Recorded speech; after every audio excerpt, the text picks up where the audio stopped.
Hello and welcome to this bite-sized talk about the top treasure finds from 2020 from across Worcestershire. I am Sushila Burford, the Finds Liaison Officer for Worcestershire. I also cover Warwickshire, but I will be concentrating specifically on the treasure finds from across Worcestershire. Firstly, I just want to provide a brief overview of the Portable Antiquity Scheme and what constitutes treasure for those of you who are not aware. So with the passing of the Treasure Act in 1996, replacing the medieval law of treasure trove, it was realised that a process needed to be put in place to report and record both treasure and non-treasure finds. Now, many items that were being recovered, either from the increasingly popular pastime of metal detecting, from people digging in their gardens or people walking through the fields, a lot of people were finding objects, but there was no systematic approach to recording them. Some museums would record them, but not all. So in 1997, 6 pilot schemes were trialled across England and Wales, the West Midlands being one, for the recording of objects with the aim to advance the knowledge of history and archaeology. Within the pilot scheme, the flow role or Finds Liaison Officer role was established, and this was established as a point of contact to provide information on finds recording, to record and return archaeological finds if they weren't treasure, and to record and report on treasure finds, to advise on best practice, so things like legislation on finding objects, and also advising people not to go looking on shuttered ancient monuments. The database was also devised in 1999, and this was a comprehensive system to store all the finds information and also to make archaeological knowledge publicly available.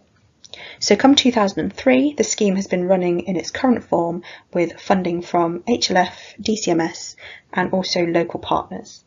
So local partners are all over the country in England and Wales. This is where the Finds Liaison Officers sit, usually within a local museum or local authority. Now the scheme has 42 Finds Liaison Officers based across England and Wales, 5 Finds Advisors, 3 members of the Treasure Team and 3 members of the Central Unit Team based at the British Museum who oversee the administrative side of the scheme. Now the scheme itself is a partnership project to record archaeological objects found by the public in order to advance our understanding of the past. Now one of the main aims of the PAS is to support the Treasure Act and increase opportunities for local museums or institutions to acquire archaeological finds for the public benefit.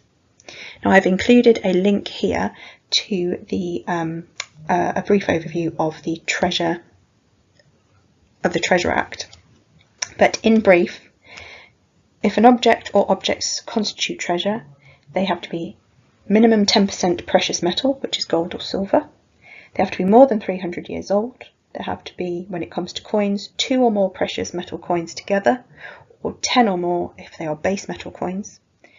When it comes to prehistoric metallic objects, they have to be 2 or more metallic objects together of any metal, so not just gold or silver, and also anything found with something determined to be treasure. So for example, if a hoard of 100 Roman coins were found in a ceramic pot, the ceramic pot would also be determined as treasure under the Treasure Act.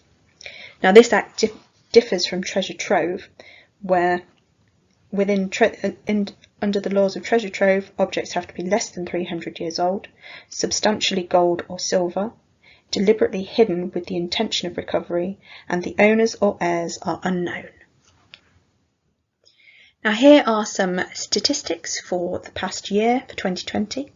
So despite the pandemic and the various lockdowns, the Finds Liaison Officers on the whole have been able to carry on working throughout, and this has mostly meant that we have been identifying objects via photographs emailed to us, which has been challenging, but we have managed it.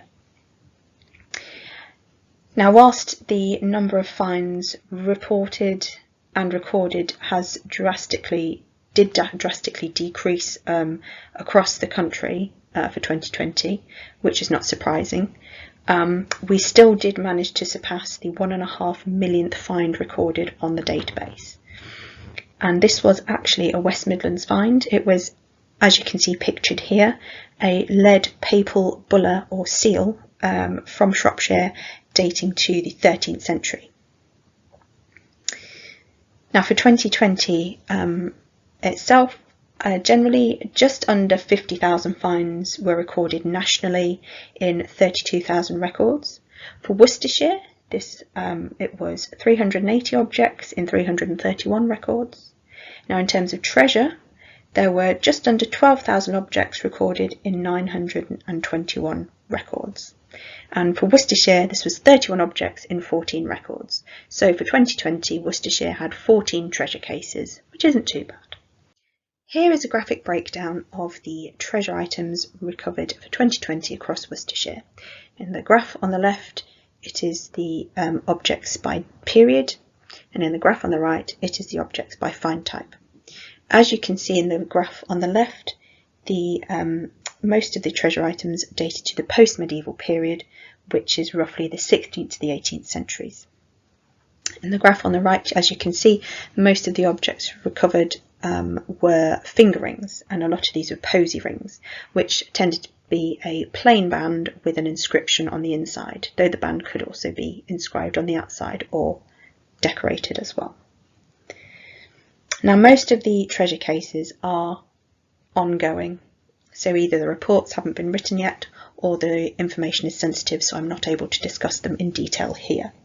For example, the one coin hoard noted in the graph on the right equates to the one Roman find or one Roman case in the graph on the left. I know that this case is 18 Roman coins, however I don't know more than that because the report is yet to be written and I am not the finds liaison officer looking after this case. However, I have managed to collate the top 5 treasure finds from across Worcestershire for 2020, and I've based this on the available information and also tried to find objects that spread across the time periods. So to begin with, here is an early medieval fragment of a great square-headed brooch. Now, early medieval finds are not common for the area, so this in itself is very, very interesting and important. This is a silver gilt fragment of a great square-headed brooch, and this is the foot or the lower part of the brooch itself, and this one dates to the early to sort of middle 6th century. And I've included here a photograph of a more complete example. This one actually comes from Lincolnshire, but this is just to give you an idea of what our Wychavon example would have looked like if it were more complete. Staying in the early medieval period, this is a possible silver ingot dating to the 9th to 10th centuries. The shape and size and the material are indicative of an early medieval ingot, though they are notoriously difficult to date out of context. Now, ingots of this period are usually quite crude in shape, as the Vikings had a bullion economy where the purity and weight of the metal were more important than the form. So this one is a sort of tentative ID, but most likely an ingot from this time. Moving into the medieval period, we have a silver finger ring, incomplete, which is inscribed with Jesus Nazarene, and would probably have read, if complete, Jesus Nazarenus Rex, or Jesus of Nazareth King. Now the black letter script that is inscribed on the outside of this finger ring is considered to be 15th century in date, therefore helping to narrow down the time period of this piece. Furthermore, rings with such an inscription were not uncommon at this time. Moving into the post-medieval period, here we have a silver dress hook with gilding on the face, dating to the 16th century. This dress hook is decorated with a recessed inverted heart in the centre and scrolls on either side. Comparable designs have been noted in the literature and also recorded on the PAS database, though nothing exactly matching what we have here, so it is quite an unusual and interesting one. Whilst there are over 2,500 dress hooks recorded on the PAS database, there is still some debate around how such dress hooks were used. Now, many have been used to fix clothing in place or even hoist up layers to display richer fabrics beneath, as is seen in the painting displayed here. However, depictions of these hooks are rare in paintings of the time in general, suggesting that they were worn out of sight. But many, like our example, are beautifully decorated, which suggests quite the opposite. So if anyone does have any suggestions or answers out there, please do get in touch. Now, the final object I want to discuss here is this gilded copper alloy hat pin with 5 silver studs decorating the face. The design is fairly common with the scrolls in each quarter. It's fairly common for the early medieval period, specifically on hooked tags. Now, hooked tags are very similar to the dress hooks that we saw in the previous slide. However, I did have trouble identifying this one, I think, for that reason. So I did seek the advice of Dr. Kevin Leahy, one of our finds advisors, and he helped confirm the identification of this piece as post-medieval, and he dated it via the techniques used to construct it, specifically the bar at the back, which you can see on the image on the right. Now, you may have heard in the news recently that the Treasure Act will be changing to incorporate more items. The change won't be happening for another year or two, but it is thought that when it does, it will be widening to include objects that are culturally significant for the region or nationally. So with that in mind, I've included 3 items here which I believe could have the potential to fall under the new definitions of treasure when they come into place. First off, in the top left, we have a gold tremesis. This is an early medieval coin, and it's very, very rare for the West Midlands, though interestingly 3 were reported to me in 2020, which is highly unusual, and as such I did have to look into the legitimacy of these finds. This one is a pseudo-imperial issue recorded in the region, the first recorded in the region, and it is of Justinian I and dates to the 6th century. Now, just below the coin is an Iron Age harness fitting, specifically a strap distributor with a crescent design at the centre.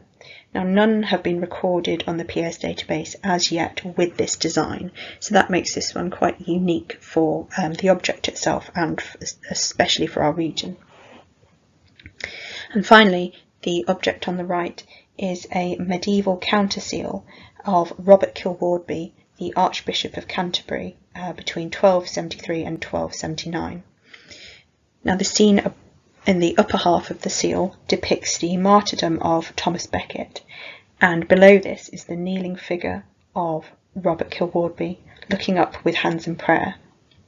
This design was of the martyrdom above and the kneeling archbishop below was quite common amongst archbishops on their counter seals during this period, and was seen as a possible political statement or personal inspiration.